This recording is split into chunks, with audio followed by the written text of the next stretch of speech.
नमस्कार, मैं हूँ ज्योतिंद्र। समाशोधन क्लासेज के ऑनलाइन मंच पे आप सभी का हार्दिक अभिनंदन है। सबसे पहले आप सभी को गुरु पूर्णिमा और श्रावण मास की हार्दिक हार्दिक शुभकामनाएं। और मैं धन्यवाद देना चाहता हूँ अपने सभी सब्सक्राइबर को, सभी स्टूडेंट्स को, जो भी मुझे देख रहे हैं, मुझसे जुड़ रहे हैं, जिन लोगों ने बहुत गजब का उत्साहवर्धन किया है। इसीलिए पूरी ऊर्जा के साथ मैं पुनः आपके सामने प्रकट हो गया हूँ। और चलते हैं अब इसी बात पे क्वेश्चन नंबर 1 पे। तो बेटा क्वेश्चन नंबर 1 क्या है? क्वेश्चन नंबर 1 ये है कि भैया वो कह रहा है कि प्रधानमंत्री नरेंद्र मोदी जी के आह्वान पर, प्रधानमंत्री नरेंद्र मोदी जी के आह्वान पर एक पेड़ एक माँ सॉरी एक पेड़ माँ के नाम, एक पेड़ माँ के नाम के तहत उत्तर प्रदेश में किस नाम से अभियान चलाया जा रहा है? तो भैया उत्तर प्रदेश में ये जो अभियान चल रहा है वो किस नाम से चल रहा है बेटा? वो चल रहा है पेड़ बचाओ पेड़ लगाओ जन अभियान 2024 के नाम से चल रहा है। ठीक है बेटा? तो यानी 1 का क्या हो गया? बी। जैसा कि आपको दिख रहा है आंसर 1 का बी हो गया। चलिए आते हैं नेक्स्ट में दूसरे क्वेश्चन की ओर। क्वेश्चन नंबर 2 बेटा, क्वेश्चन नंबर 2 क्या कह रहा है कि पेड़ बचाओ पेड़ लगाओ जन अभियान 2024 के अंतर्गत उत्तर प्रदेश में अब तक एक दिन में कितने पौधे रोपे गए? यानी इस अभियान के अंतर्गत एक दिन में कितने पौधे उत्तर प्रदेश ने रोपे हैं? तो उत्तर प्रदेश ने रोपे हैं 36.51 करोड़ से अधिक पौधे लगा दिए। क्लियर है? एक दिन का रिकॉर्ड है, जबकि रिकॉर्ड कितना था? 36 पॉइंट टारगेटेड 36.50 करोड़ का था। ठीक है, लगा कितने दिए हैं? 36.51। बहुत अच्छा, जोरदार तालियां इसी बात पे। आता है नेक्स्ट में क्वेश्चन नंबर 3। क्वेश्चन नंबर 3 क्या कह रहा है बेटा कि उत्तर प्रदेश के मुख्यमंत्री योगी आदित्यनाथ जी ने पौधरोपण अभियान का प्रारंभ कहां से किया था, अर्थात किस नदी तट से ये किया गया था? तो बेटा ये नदी तट है कुकरैल। क्या है? कुकरैल, जो कि कहाँ है? लखनऊ में। ठीक है, मोस्ट इंपॉर्टेंट, ध्यान रखिएगा, अभियान की शुरुआत यहाँ से हुई है। चलिए आते हैं नेक्स्ट में क्वेश्चन नंबर 4। क्वेश्चन नंबर 4 बेटा क्या कह रहा है? क्वेश्चन नंबर 4 कह रहा है कि मोदी नगर के भोजपुर विकास खंड क्षेत्र के अंतर्गत 2 ग्राम पंचायतें जिन्हें ग्रामीणों को पेयजल एवं स्वच्छता जैसी बुनियादी सुविधाएं निर्धारित मानकों के अनुरूप उपलब्ध कराए जाने पर दोनों ही ग्राम पंचायतों को आईएसओ प्रमाण पत्र दिया गया। आईएसओ का मतलब क्या है? Indian standard organisation. ठीक है, अच्छा, वह कौन सी ग्राम पंचायतें हैं? तो भैया ये ग्राम पंचायतें हैं जोया और भोजपुर। ठीक है, टिक कर दो, मोस्ट इंपॉर्टेंट, जोया और भोजपुर है। ठीक है, आते हैं नेक्स्ट में क्वेश्चन नंबर 5 की ओर बेटा बढ़ते हैं तेजी के साथ, बहुत तेजी के साथ। चलिए आते हैं तूफानी स्पीड से। तो भैया क्वेश्चन नंबर 5 क्या कह रहा है? हाल ही में यूपीएससी के अध्यक्ष, हाल ही में यूपीएससी के अध्यक्ष जिनका की कार्यकाल मई 2029 में समाप्त होना था। कब समाप्त होना था? मई 2029 में।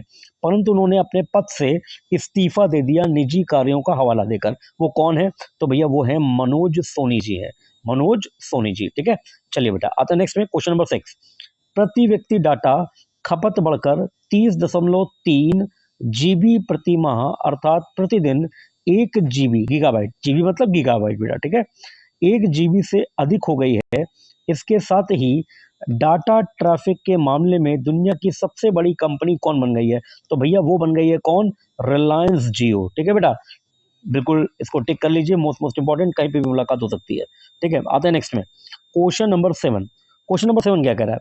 क्वेश्चन नंबर 7 भी इसी से जुड़ा हुआ है, इसी टॉपिक से, कि रिलायंस जियो के जून जून तिमाही के आंकड़ों के अनुसार, डाटा खपत 32.8% बढ़कर, कितने प्रतिशत बढ़कर बेटा? इसको टिक कर देना, 32.8%, ये अंडरलाइन चला रहा हूं मैं, इतने अरब गीगाबाइट हो गई है। तो बेटा ये हो गई है 44 अरब gigabyte, that means 44 billion GB. Okay बेटा, चलिए आते हैं नेक्स्ट में क्वेश्चन नंबर 8 की ओर। क्वेश्चन नंबर 8, अक्टूबर 2024 में इंडिया केम का मतलब ये केमिकल से है बेटा। ठीक है, इंडिया केम 2024 कार्यक्रम आयोजित होने जा रहा है। ठीक है, ये कहाँ आयोजित होगा? तो ये बेटा आयोजित होगा मुंबई में। कहाँ आयोजित होगा? मुंबई में। बहुत अच्छा, चलिए आते हैं नेक्स्ट में क्वेश्चन नंबर 9 की ओर आ जाइए। क्वेश्चन नंबर 9 क्या कह रहा है बेटा कि केंद्रीय रसायन एवं उर्वरक मंत्री कौन है? तो ये सभी को पता है। ठीक है, अंडरस्टूड है, जगत प्रकाश नड्डा जी, जेपी नड्डा जी। ठीक है बेटा, चलिए आते नेक्स्ट में क्वेश्चन नंबर 10। क्वेश्चन नंबर 10 क्या कह रहा है कि मलेशिया कुआलालंपुर के 17वें राजा, 17th हाँ राजा, जिनका हाल ही में राज्याभिषेक हुआ, वो कौन है? तो वो कौन है? वो है सुल्तान इब्राहिम सुल्तान इस्कंदर, ठीक है, यानी 10 का सी। और बेटा मैं आपसे यही कहना चाहूँगा कि आप चैनल को तेज़ी के साथ सब्सक्राइब करें, तेज़ी के साथ शेयर करें, तेज़ी के साथ आप लाइक्स वगैरह दें, कमेंट करें, ताकि मुझे और ऊर्जा मिले और एनर्जी मिले और मैं उत्साहित होकर आपके सामने आ पाऊँ। क्लियर है? चलिए बेटा आते हैं नेक्स्ट में क्वेश्चन नंबर 11। क्वेश्चन नंबर 11 क्या कह रहा है? क्वेश्चन नंबर बेटा 11 कह रहा है कि भारत में 2020 में कोविड-19 महामारी के दौरान 2019 की तुलना में, कहाँ के 2019 की तुलना में अधिक मौतें हुई हैं। कितनी अधिक? 11.9 लाख अतिरिक्त मौतें हुई हैं। ऐसा किस पत्रिका में प्रकाशित किया गया है? तो बेटा ये पत्रिका है साइंस एडवांसेज। क्या नाम है इसका? साइंस एडवांसेज, ठीक है, इसमें ये छपी है खबर। चलिए आते नेक्स्ट में, इसी से संबद्ध दूसरा क्वेश्चन नंबर 12 भी है बेटा। देखिए मोस्ट इंपॉर्टेंट है बेटा। देखो इस तरह की रिपोर्ट जब कभी भी आएगी, एक तो तहलका मच गई है पूरे भारत में और विश्व में भी, और बहुत इंपॉर्टेंट हो गई एग्जाम के लिए भी। चलिए क्वेश्चन नंबर 12 में, भारत में कोविड, थोड़ी गले में खिचखिच है तो थोड़ा एडजस्ट कर लेना बेटा, ठीक है। हाँ मैं खिचखिच दूर कर रहा हूँ मगर दूर हो नहीं पा रही है। नहीं कोविड नहीं हो गया, परेशान ना हो, मैं बिल्कुल बिल्कुल ठीक हूँ, ठीक है। तुम लोग 2 कदम 10 कदम आगे सोचते हो। चलो क्वेश्चन नंबर 12 में, भारत में कोविड-19 से 1/3 अतिरिक्त मृत्यु के अध्ययन के लिए भारत में 2019 और 2020 के बीच लैंगिक और सामाजिक समूह के आधार पर जन्म के समय जीवन प्रत्याशा में बदलाव का अनुमान लगाया गया, ठीक है, कॉमा इससे संबंधित आंकड़े राष्ट्रीय परिवार स्वास्थ्य सर्वेक्षण 5 अर्थात NFHS national family health survey 5 से लिए गए हैं। बहुत अच्छी बात है, जिसमें दावा किया गया है कि महिलाओं की जीवन प्रत्याशा, देखिए यहां से अंडरलाइन कीजिएगा, ये मोस्ट इंपॉर्टेंट है। एक तो NFHS 5, फिर ये महिलाओं की जीवन प्रत्याशा को बोलते हैं इंग्लिश में लाइफ एक्सपेक्टेंसी, ठीक है। जीवन प्रत्याशा में इतने प्रतिशत, जबकि पुरुषों की जीवन प्रत्याशा में इतने प्रतिशत की कमी हो गई है, ठीक है। यानी इसमें यह बताया गया है कि लाइफ एक्सपेक्टेंसी दोनों में कमी हुई है, महिला में भी कमी हुई है और पुरुष में भी कमी गई है, ठीक है। तो वो कितनी हुई है? तो बेटा कितनी हुई है क्रमशः? ये महिलाओं में 3.1% और पुरुषों में 2.1%, ठीक है। देखो जीवन प्रत्याशा लाइफ एक्सपेक्टेंसी होती क्या है? किसी एक वातावरण में, किसी एक वायुमंडल में, किसी एक स्थान में रहने वाले जो लोग हैं, वो लोग कितने वर्षों तक जीवित रहेंगे उन दशाओं में, इस चीज को बोलते हैं लाइफ एक्सपेक्टेंसी, जीवन प्रत्याशा, ठीक है बेटा। तो भैया वो कितनी कम हो गई है? 3.1 महिलाओं में और 2.1% पुरुषों में। चलिए आते नेक्स्ट में क्वेश्चन नंबर 13 क्या कह रहा है कि भारत 18 महीने में, कितने महीने में? 18 महीने में आर्थिक प्रोत्साहन कार्यक्रम ESP के तहत भूटान को कितने करोड़ रुपए की आर्थिक मदद देगा? तो भैया वो मदद देने जा रहा है 1500 करोड़ रुपए, ठीक है, 1500 करोड़ रुपए की मदद देगा।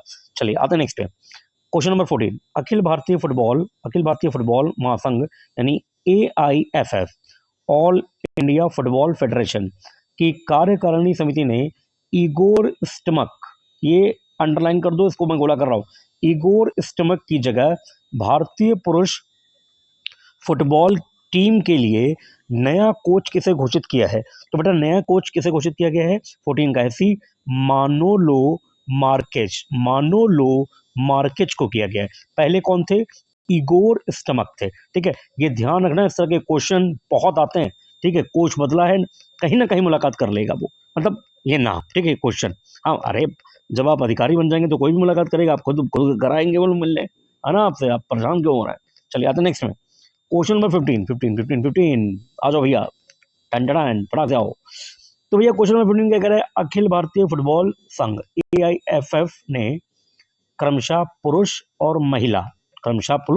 को और महिला को प्लेयर ऑफ द अवार्ड किन्हें प्रदान किया है? ठीक है, तो प्लेयर ऑफ द अवार्ड 2 लोगों को प्रदान किया गया, जैसा कि हमारा ऑप्शन सी कह रहा है।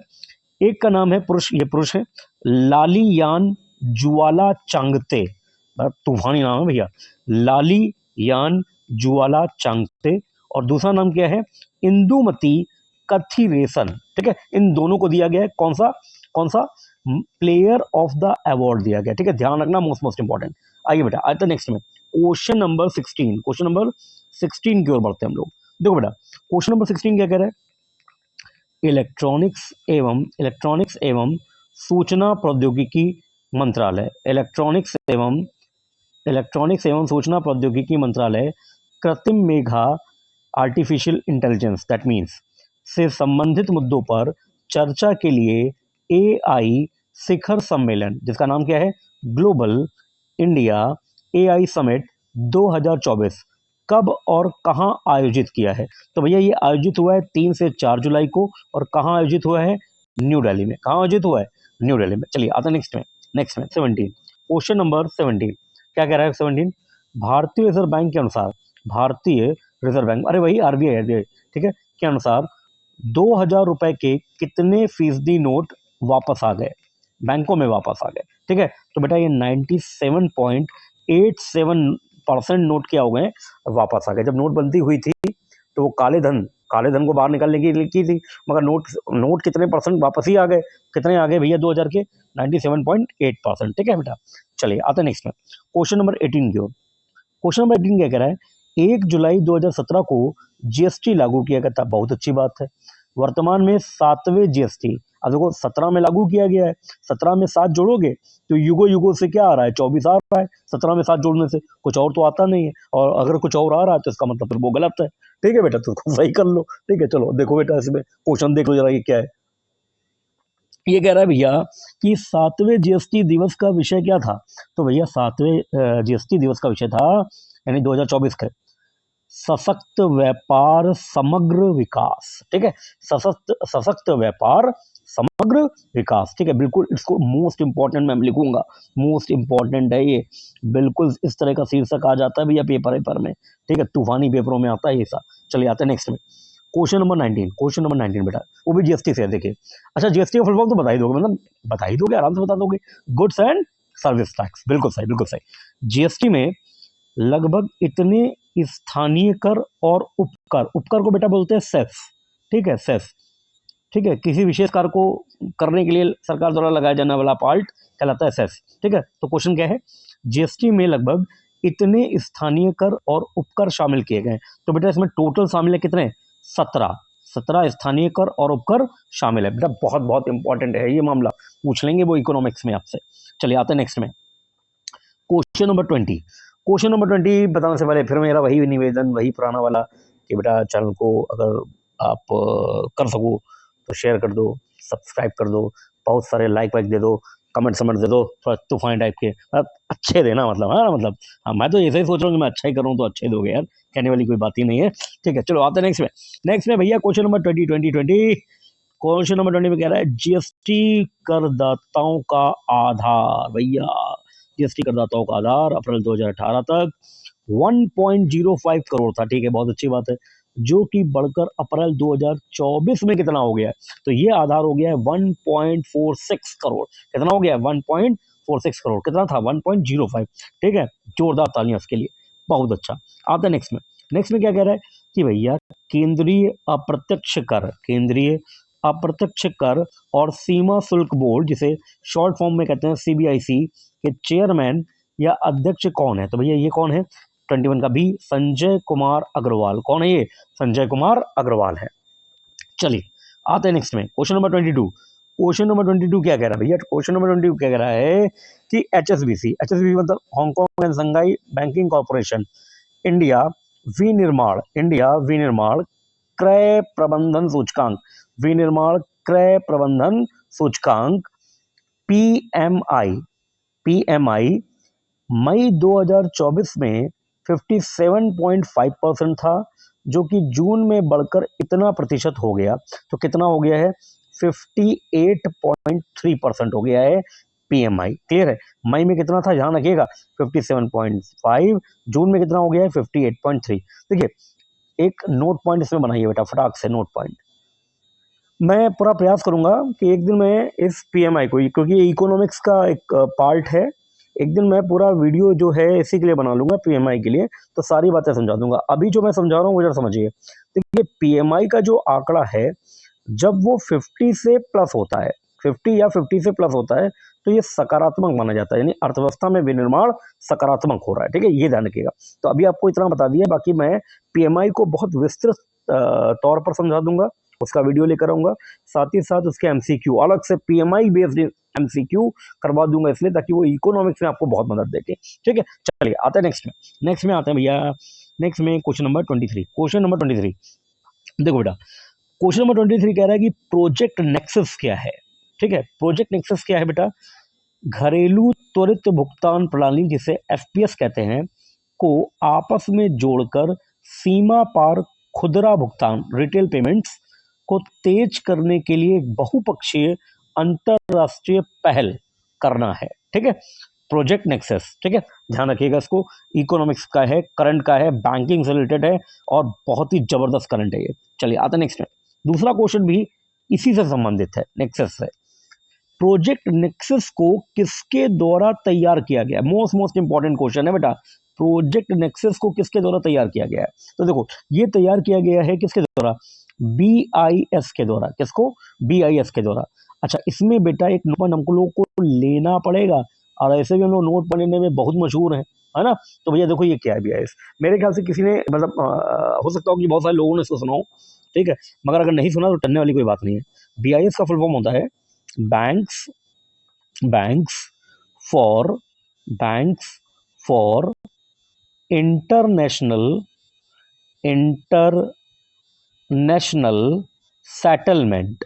इंटरनेशनल सेटलमेंट, ठीक है, इंटरनेशनल सेटलमेंट। और इसका एक, इसमें अक्सर एक क्वेश्चन आता है, सुनो मेरी बात, बैंक में ये बहुत बार पूछा गया है बीआईएस, क्योंकि भैया ये जो बेसल लॉज होते हैं बैंक में, बेसल लॉज, तो ये जो बॉडी है बीआईएस, वो बेसल लॉज बनाती है, बेसल लॉज या बेसल नॉर्म्स। ठीक है, ऐसा बोलते हैं इसको, बेसल, ये लिख रहा हूँ बेटा मैं, नॉर्म्स। ठीक है, कौन बनाती है? ये भी बीआईएस ही बनाती है बेटा। ठीक है, अच्छा एक बात और याद रखना, बेसल बेसल क्या है पूछते हैं, तो जो बीआईएस का हेडक्वार्टर है, बीआईएस का हेडक्वार्टर, ठीक है, तो बीआईएस का जो हेडक्वार्टर है वो है कहाँ पर? वो है बेसल सिटी में। कहाँ पे है? रुकिए मैं जरा इसको सेलेक्ट कर लूँ। ठीक है, ये कहीं चला गया, गायब हो गया, तो ये देखिए आ गया। चलिए, तो ये बेसल एक शहर का नाम है। और अभी बेसल शहर कहाँ है बेटा? बेसल शहर है स्विट्जरलैंड में। ठीक है, ध्यान रखिएगा, पेपर में आपसे कहते हैं, क्या कहते हैं कि बताओ ये जो बीआईएस है, इसका हेडक्वार्टर कहाँ है? तो हेडक्वार्टर है कहाँ? Basel city. और बेसल सिटी कहाँ है? स्विट्जरलैंड में। ठीक है, ये ध्यान रखिएगा। अच्छा, कभी कभी आपसे ये भी पूछ देंगे बेटा कि बेसल का फुल फॉर्म बताइए, तो याद रखो बेसल तो सिटी है ना, तो सिटी के फुल फॉर्म थोड़ी होता है, मनगढ़ंत कुछ भी बना लो आप, मनगढ़ंत आप कुछ भी बना लो, मगर टेक्निकली तो बेसल का कोई फुल फॉर्म होता ही नहीं है। ठीक है, ये ध्यान रखिएगा। ठीक है, चलिए आते हैं नेक्स्ट में बेटा। तो ध्यान रखना, ये बीआईएस बहुत इंपॉर्टेंट है। ठीक है, किसी दिन जब आरबीआई के विषय में चर्चा करूंगा और वर्ल्ड इकोनॉमी की बात करूंगा, तब मैं इसकी भी बात करूंगा आपको, ठीक है, किस तरह से ये काम करता है। ठीक है, चलिए आते हैं नेक्स्ट में, क्वेश्चन नंबर 25।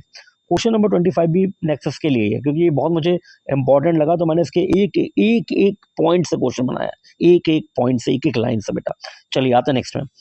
प्रोजेक्ट नेक्सस के अंतर्गत भारत और 4 आसियान देश जो कि इस प्रकार हैं, एफपीएस में जोड़ा गया है। ठीक है, कौन से हैं वो? Malaysia, Philippines, Singapore, Thailand, Indonesia, Myanmar, Cambodia, Brunei. तो इनमें से ये जो 2 ग्रुप है, दो ऑप्शन है, ए और बी, ये दोनों ही सही है। और दोनों में देश कौन कौन से लिखे मैंने? मलेशिया और फिलीपींस, सिंगापुर और थाईलैंड, और साथ में प्लस क्या? भारत। ठीक है, ये सभी के सभी इस सिस्टम में, प्रोजेक्ट नेक्सस में जुड़े हुए हैं। ठीक है, ये मैं लिख रहा हूँ भारत, ये हो गया आपका भारत। ठीक है, ये यहाँ पे स्पष्ट लिखे दे रहा हूँ। ठीक है, इसमें ये जुड़े हैं, टिक कर दीजिएगा, मोस्ट इंपॉर्टेंट है ये बेटा। आते हैं नेक्स्ट में। नेक्स्ट क्वेश्चन भी प्रोजेक्ट नेक्सस। अच्छा, आपको लग रहा होगा सर सारे क्वेश्चन हमने नेक्सस से ही करवा देना है। बेटा करवाए हैं जानबूझ के, क्यों? क्योंकि मुझे बहुत इंपॉर्टेंट लग रहा है ये मुलाकात करेगा और जरूर करेगा, समझ रहे हैं आप? इसीलिए इसके एक एक लाइन से मैंने क्वेश्चन बनाया, जैसा कि मैंने आपको बोला। प्रोजेक्ट नेक्सस के लिए पहले प्रस्तावक देश और संस्थापक देश कौन है? तो भैया वो अपना भारत ही है, बजाओ तालियां भयंकर तरीके से। प्रोजेक्ट नेक्सस के लिए प्रस्तावक देश कौन था? वो भारत ही था। सदस्य देश भी कौन था? संस्थापक सदस्य कौन था? वो भी भारत था। ठीक है, मतलब भारत है, था नहीं और हमेशा रहेगा भारत। चलो भैया आते हैं नेक्स्ट में आता है भैया क्वेश्चन नंबर 27। प्रोजेक्ट नेक्सस के अंतर्गत कौन सा देश इस पहल में शामिल रहा शुरुआती चरण से? मतलब नेक्सस वाला जो प्रोजेक्ट चल रहा था उसमें शुरुआती दौर पर से, शुरुआत से ही एक देश उसके साथ साथ चल रहा था, काम कर रहा था, सब कुछ कर रहा था शुरुआती चरण से, और वह अब एक विशेष पर्यवेक्षक के रूप में इसका हिस्सा बनेगा या होगा। तो भैया वो देश कौन सा था? वो देश था इंडोनेशिया। यानी वो देश कौन सा है? इंडोनेशिया है, जो इसका पर्यवेक्षक है। ठीक है, ऑब्जर्वर। चलिए आते हैं नेक्स्ट में 28 में आ जाते हैं। क्वेश्चन नंबर 28 की तरफ चलते हैं। देखिए, प्रोजेक्ट नेक्सस के लिए अर्थात इस समझौते के लिए BIS देखिए अभी पीछे आया था, फुल फॉर्म क्या था? हाँ, bank for international settlement. Good.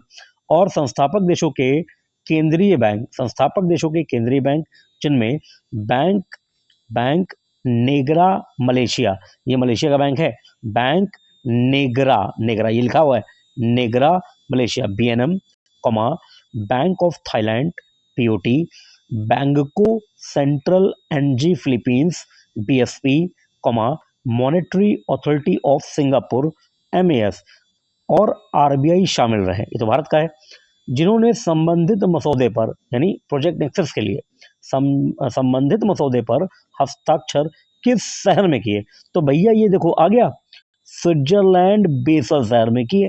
और ये किसका हेडक्वार्टर है बेटा? ये अभी भी बताया था पीछे, ये और BIS का फुल फॉर्म क्या होता है बेटा? फिर वही बैंक फॉर इंटरनेशनल सेटलमेंट। चलिए आते हैं नेक्स्ट में। लेकिन देख रहे हैं आप क्वेश्चन की गहराई। तो अच्छा एक बात मैं और बता दूं आपको। अब आप कहेंगे सर इसमें क्या बताएंगे, ये तो आपने बता ही दिया है। तो देखो इसमें बताने के लिए क्या बचा? जरूरी नहीं है कि ये केवल इतने ही क्वेश्चन से पूछ लें, वो ये भी तो पूछ सकते हैं कि ये वाला बैंक है मॉनेटरी अथॉरिटी ऑफ सिंगापुर, ये कैसा बैंक है? मतलब एक जनरल कमर्शियल बैंक है कि सेंट्रल बैंक है? तो ये क्या है? सेंट्रल बैंकों के नाम है। ठीक है, तो आप ये भी बता सकते हैं। आपसे पूछे थाईलैंड का बैंक सेंट्रल बैंक कौन सा है? तो बैंक ऑफ थाईलैंड है। इस तरह से मलेशिया का कौन सा है? तो बैंक नेगरा मलेशिया है। ठीक है, यहां से भी क्वेश्चन आएंगे, इस तरह से इसको सेट किया है मैंने। चलिए आते हैं नेक्स्ट में, क्वेश्चन नंबर 29। क्वेश्चन नंबर 29 में क्या कह रहा है? 1 जुलाई 2024 से नए कानून के तहत पहली FIR, नए कानूनों के तहत पहली FIR दर्ज करने वाला जिला कौन सा है? तो ये जिला है हरिद्वार। और हरिद्वार कहाँ है? सबको पता है, उत्तराखंड में। कहाँ है बेटा? उत्तराखंड में। तो भैया हम लोग आ गए अपने अंतिम 30वें क्वेश्चन पर आ चुके हैं। 30वें क्वेश्चन को करवाने से पहले मेरा फिर से वही विनम्र निवेदन है आप सभी से कि चैनल को सब्सक्राइब करें, शेयर करें, लाइक्स करें और धमाकेदार कमेंट्स भी करें। ठीक है बेटा, चलिए आते हैं नेक्स्ट में। Question number 30। श्रीलंका में तमिल नागरिकों के लिए शांति, न्याय और सम्मान का जीवन सुनिश्चित करने के लिए अथक प्रयास करने वाले उदारवादी तमिल नेता जिनका हाल ही में निधन हो गया, वह कौन है? तो ये थे R संपंथन। कौन थे ये? R संपंथन। ठीक है बेटा, तो ये रहे आज के T30 क्वेश्चंस, हम लोगों ने लगा लिए, सफलतापूर्वक हल कर लिया। इनको आप बार बार देखिए, बार बार इनको सुनिए, ताकि ये आपके जहन में बैठ जाएं, ताकि जब आप एग्जाम में जाएं तो सीधे ऑप्शन देखा और जय माता दी टिक कर दिया। क्लियर है मामला? तो चलिए आज के 30 क्वेश्चन पूरे हुए, फिर हम मिलते हैं कल मिलते हैं फिर नए 30 क्वेश्चनों के साथ। तो तब तक के लिए सभी को जय हिंद, जय भारत। ठीक है, और हाँ एक बात और, कल श्रावण मास का शुरुआत है, 1 घंटे बाद ही शुरुआत है, 11 बज ही रहे हैं। तो आप सभी को श्रावण मास की हार्दिक हार्दिक शुभकामनाएं। हर हर महादेव।